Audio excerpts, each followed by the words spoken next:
네, 오늘 말씀은 전도서 4장 9절로 12절 말씀입니다. 두 사람이 한 사람보다 더 나은 것은 협력함으로 일을 효과적으로 할 수 있기 때문이다.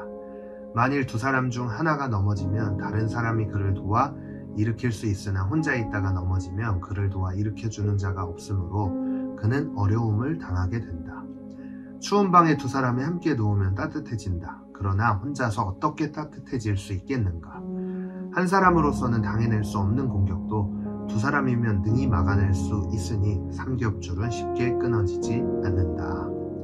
아멘. 자, 오늘은 함께 살아갑시다 라는 제목으로 은혜를 나누도록 하겠습니다. 2023년 5월 동아일보에서 한국인으로서의 인식에 대한 설문조사 이것을 실시했는데요. 결과는 사진에 보는 것과 같이 이러한 결과를 나타내고 있습니다. 저는 한국과 가장 잘 어울리는 이미지에서 충격 아닌 충격을 받았어요. 한국인을 딱 보았을 때 가장 잘 어울리는 이미지 중 가장 높은 점수를 보면 경쟁적이다 라는 것 때문이었는데요. 그만큼 한국 사회가 얼마나 경쟁이 치열한지 그 경쟁에서 살아남기 위해 열심히 살아가고 있는 모습들을 보게 됩니다. 그런데 한국과 가장 잘 어울리는 이미지, 전반적인 이미지를 보았을 때 대부분의 평가가 부정적인 평가인 것을 알 수 있는데요. 저는 이 지표가 이야기하고자 하는 것을 말로 풀어보자면 역동적인 세상 속에서 경쟁을 하며 살아가는 우리들의 삶은 복잡하고 피곤하며 힘이 들고 정신이 없다라고 정리할 수 있을 것 같습니다. 심지어는 그리스도인들조차 이러한 삶의 모습에서 자유로울 수 없다는 것을 우린 알고 있죠.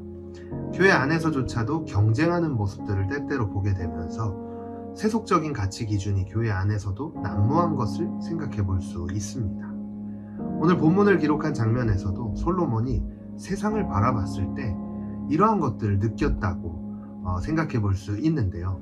솔로몬이 당시 세상을 바라보았을 때 경쟁하는 삶을 뛰어넘어 기득권 세력들이 누군가를 학대하는 모습을 바라보면서 이 세상 속에서 살아가는 삶의 의미가 더욱이 헛되다라는 것을 느끼게 되었는데요.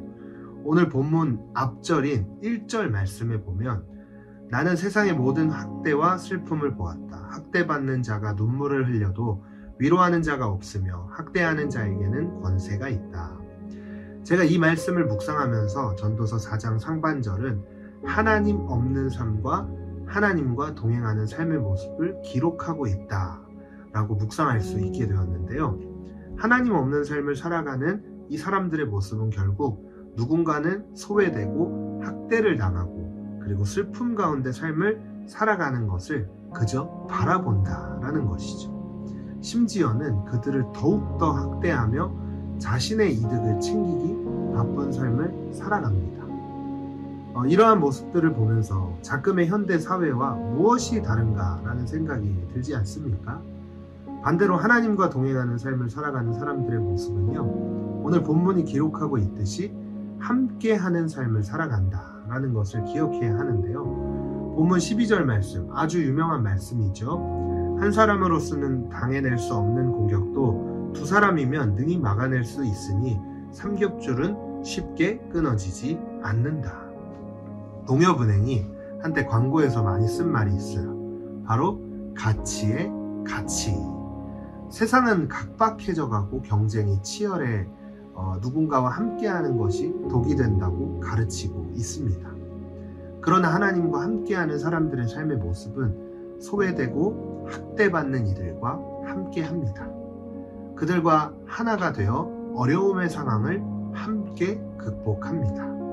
그래서 때때로 하나님과의 관계가 회복될 때 사람과의 관계가 회복되는 모습들을 보게 되는데요. 복음서에서 문둥병자 그리고 혈루증 여인 등 이러한 사람들은 사회에서 고립될 수밖에 없는 사람들이었지만 예수님을 만나고 자신이 가진 이 질병이 치유되었을 때 제일 먼저 한 것은 세상으로 나아가서 사람들과 함께 거하면서 복음을 전하는 전도자로서 삶을 살아가게 되는 모습을 볼 수 있었는데, 이처럼 우리 인생이 의미 있는 삶을 살기 위해서는 누군가와 함께하는 삶을 살아야 한다라는 것을 기억해야 합니다. 하나님과 함께 동행하는 삶을 통해 인도하시는 사람들과 함께하는 삶, 이 삶을 우리 모두가 살아내야 할 줄로 믿습니다. 그래서 오늘 하루 하나님과 동행하며 세상 가운데서 사람들과 함께, 특별히 소외되고 어려운 이들과 함께할 수 있는 삶이 되기를 간절히 원하고 또 소망합니다. 기도하겠습니다. 하나님, 오늘도 말씀으로 인도하고 부르셔서 묵상하게 하시니 감사를 드립니다. 오늘의 삶 가운데 하나님과 동행하는 삶을 살게 해주셔서 경쟁이 치열한 이 시대 가운데서 소외되고 어려운 지체들을 바라볼 수 있는 눈을 열어주시고 그들에게 복음의 밝은 빛을 전하며 그들과 더불어 함께 하는 삶을 살아낼 수 있는 은혜와 용기를 더해 주시옵소서. 고3 수험생들 가운데 함께 하시고 며칠 남지 않은 수능 시험 가운데 지혜와 지식, 무엇보다 건강을 더해 주시옵소서. 오늘의 삶을 주님께 맡겨드리며 예수님의 이름으로 간절히 기도했습니다. 아멘.